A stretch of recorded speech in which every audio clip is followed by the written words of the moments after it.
여성 모병제 그리고 군 가산점의 부활, 보궐선거에서 진 뒤에 지금 여당에서 나오고 있는 얘기들입니다.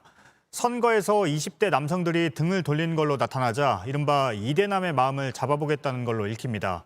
하지만 구체적이지 않은 데다 젠더 갈등만 더 부추기고 있다는 비판이 나옵니다. 먼저 김필준 기자입니다. 민주당 전용기 의원이 같은 당 의원 10명의 동의를 받아 발의한 법안입니다.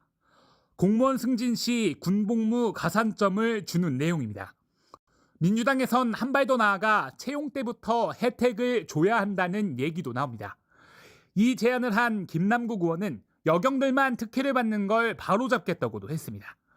민주당 대선 후보 경선 출마를 선언한 박용진 의원은 여성 모병제까지 제안한 바 있습니다. 지금 빨리 국방부가, 우리 정부가 모병제 전환 그리고 그를 뒷받침하기 위한 남녀 평등 복무제에 대한 고민을 좀 적극적으로 했으면 좋겠습니다. 이런 민주당 내 움직임은 4.7 재보선 참패 이후 두드러집니다. 출구조사 결과 20대 남성들이 등을 돌린 게 민주당 참패의 원인으로 분석되면서 이른바 이대남 달래기에 나선 겁니다. 여당이 이러자 정부에서도 동조하는 모습을 보입니다.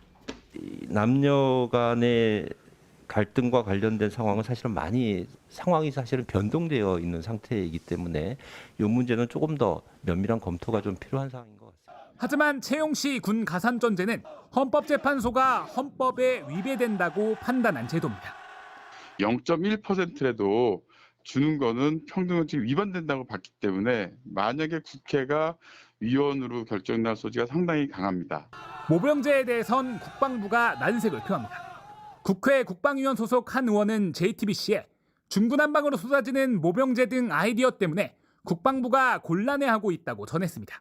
또 결정적으로 20대 남성들이 등을 돌리게 한 취업난이나 주거 문제에 대한 해결 없이 여성과의 갈등, 즉 젠더 갈등을 일으키는 방식으로 선거 민심을 피해가려 한다는 비판도 제기됩니다.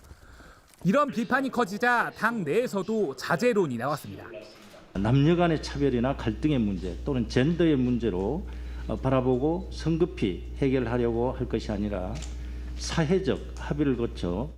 하지만 대선이 다가올수록 20대 남성을 잡는다는 명분으로 민주당의 관련 입법이 쏟아질 가능성이 있어 정치권발 젠더 갈등은 더 커질 수 있습니다. JTBC 김필준입니다.